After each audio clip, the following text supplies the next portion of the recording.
Diners, Drive-Ins, and Dives is one of the most recognizable Food Network shows. Whether you're a big fan of Guy Fieri or more of a Guy basher, you need to know the whole story behind how Triple D went from practically nothing to a flagship show for Food Network. So how did it get started? How do they find those funky locations? And what happens to those food spots after the crew packs up and leaves? Here's everything you wanted to know about your favorite foodie show. We're rolling out!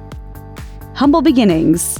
Guy Fieri and his Frosted Tips won Season 2 of Next Food Network star, which led to his own show, Guy's Big Bite. Around that same time, David Page had an idea for a program that would focus on, well, diners, drive-ins, and dives. The Food Network decided to give Fieri a shot at hosting. The pilot took 21 days to shoot and did well enough to lead to a full season. The rest is history.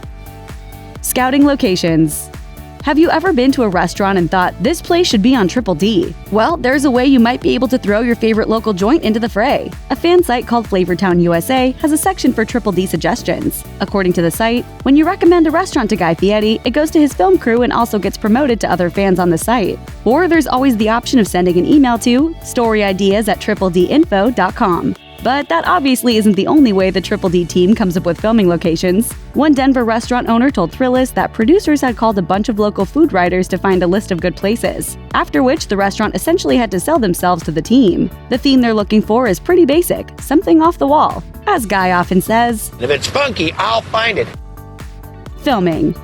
You probably realize that Guy doesn't literally roll up to an establishment, hop out, and start dropping catchphrases and scarfing down a meal. Recording television programs takes time. According to Heavy Table's behind-the-scenes look at Triple D, a crew will arrive at the chosen restaurant a few days or so before Fieri to get some required close-ups and general cooking. When you notice that Guy is narrating the chef's actions during those 48-hour sequences of smoking meat, it's because they already filmed most of the prep work. The shooting also follows a tight script, but there's some improv. That madcap off-the-cuff weirdness is all Guy doing his thing. This is what it's like when the big weenie starts to have a meltdown. Huge impact.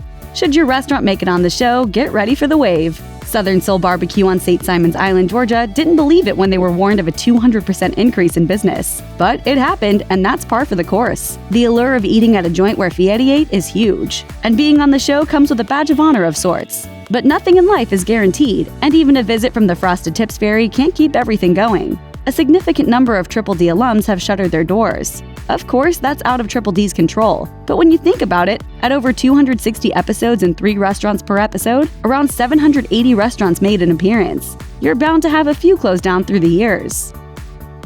Lawsuit woes. Calling David Page simply a producer is quite an insult. At minimum, he's the creator of Diners, Drive-Ins, and Dives. From the pilot episode of Triple D up to Season 11, Page served as an executive producer.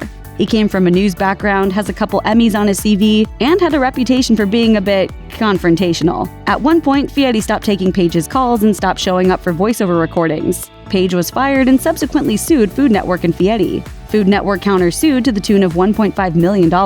So what happened? The Food Network claim said Page was such a jerk that working with him became intolerable. Page said it was all Fieri's fault because he didn't show up to do his job. As it usually happens in these situations, the two sides settled and the show went on without Page. But gone was the original red 67 Camaro, which was owned by Page. But fear not, it was quickly replaced by Guy's own 68 model. The Guy Code. Guy Fieri seems to love the food everywhere he goes, but how can that be possible? Some people think there's a Guy Code, tiny little tics, words, and reactions to tell you what he really thinks. If Fieri takes a bite and immediately starts talking about the decor of the place, or the plates, or how tall the chef is, the dish is probably really not good. Occasionally, Fieri will actually prepare the meal for the chef in a different way than the chef did. He's essentially saying, do it this way because he didn't like their way, or something was missing.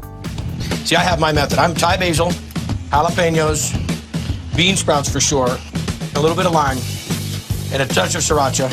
But if he really likes the dish, there are 2 stages of Guy Nirvana. The first is an extra bite. If Fieri only takes 1 bite, there's a good chance he didn't like the dish. If he takes 2, you can guarantee it's a winner. Honestly, I could have 18 or 75 of these. He'll suddenly start talking about how good he feels while eating the dish. If he takes it a step further and gives that look, that's an award-winning dish. Those are the places you simply must try because that's the top of the Triple D mountain. My mouth is starting to water already. Thanks for watching. Click the mashed icon to subscribe to our YouTube channel. Plus, check out all this cool stuff we know you'll love too.